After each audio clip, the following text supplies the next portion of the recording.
pergunta sendo, qual a importância da Grécia, ou por que a Grécia é tão especial? Bem, vamos focar nesse termo que utilizaste, milagre grego. É um termo utilizado entre escolares e acadêmicos aí no século XX, já antes, mas muito no século XX, para denotar uma espécie de dificuldade, ou eu diria uma grande dificuldade de compreensão do porquê os gregos se tornaram tão grandes, tão poderosos culturalmente. Isso até os dias de hoje, mas mesmo no seu próprio tempo. Eu quero agora explicar um pouco das grandes conquistas dos gregos, para que nós tenhamos um pouco de uma noção do que é essa grandeza.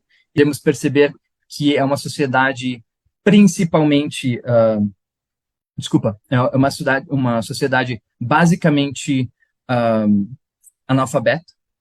Os grandes heróis gregos ilustrados nesses dois grandes poemas de Homero são analfabetos. Mas conseguimos também perceber algo que é central para toda a cultura grega nesses poemas, que é uma preocupação enorme, não antes vista em nenhuma outra civilização, com o destino do homem e as suas capacidades, a grandeza do homem, a grandeza do homem. E é o que se estabelece na Grécia, uma espécie de hegemonia desses poemas, a Ilíada e a Odisseia. E eles se tornam uma espécie de modelo artístico para tudo que vai vir depois. Isso não aconteceu em muitas civilizações. Um poema, um poeta, uma ou duas histórias, de fato, moldarem o todo da civilização em todos os níveis, né? Isso é muito importante perceber, porque depois, muito tempo depois,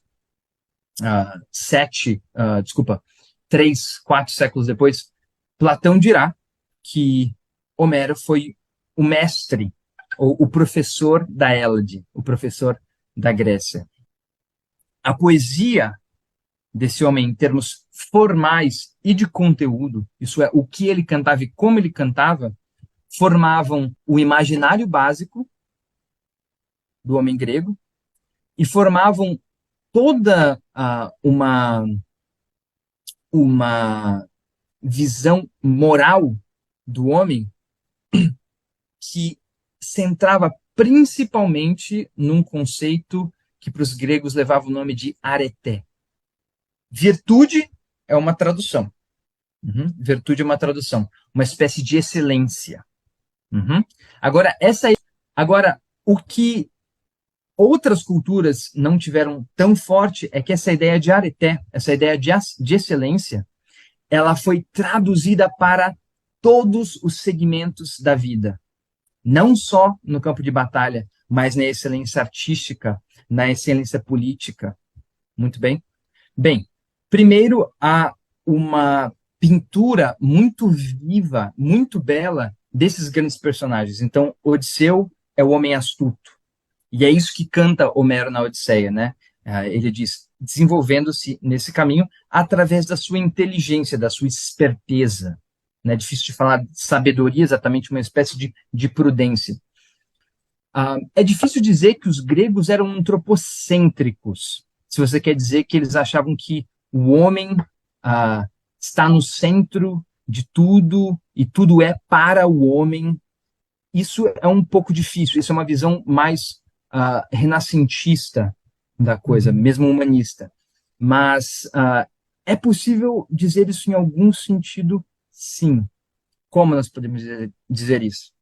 Enquanto outras culturas, como por exemplo a cultura hindu, tem um panteão infindável de deidades, muitas delas com aspectos humanos, mas principalmente com características animais ou monstruosas. Mesma coisa com os egípcios, né? Alguns aspectos humanos, mas características bestiais. Os gregos tinham por divindade homens, em alguma medida, homens. Claro que o ideal principal da educação dos gregos isso primeiro informalmente, depois de maneira mais consciente, escrita e filosófica mesmo, é criar um homem elevado. É criar um homem elevado.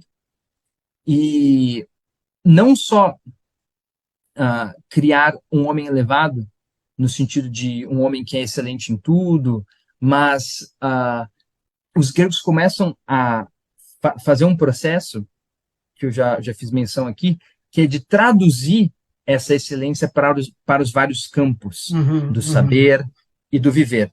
Isso é o processo talvez mais poderoso da civilização grega. É perceber modelos ideais, primeiro ter modelos. Segundo, cantar esses modelos, realmente falar sobre eles, contar histórias sobre eles, e aí sedimentá-los em formas poéticas belíssimas, que é da natureza do épico, por exemplo, usar uma linguagem mais hiperbólica, uma linguagem ideal, suprimir detalhes pequenos. Né? Isso a gente vê até nos épicos modernos mesmo, o Lusíadas de Camões, a Divina Comédia de Dante, que estão seguindo uma tradição já grega, né? Mas a natureza própria do estilo faz com que a linguagem seja elevada, com que a matéria seja elevada. E quando um poema desse porte se torna o chão da tua cultura, né, aquilo que vai vir a ser cultura, ela toda tem que chegar nesse nível. Né? Ela toda vai começar a ir nesse nível. E aí você gera coisas, assim, sentimentos que são poderosíssimos no povo grego, que é o espírito de competição, por exemplo. Sim. Eu quero ser o melhor. Eu amo o que eu faço, sim, amo lutar, amo pensar, amo escrever, não importa, mas eu quero ser o melhor.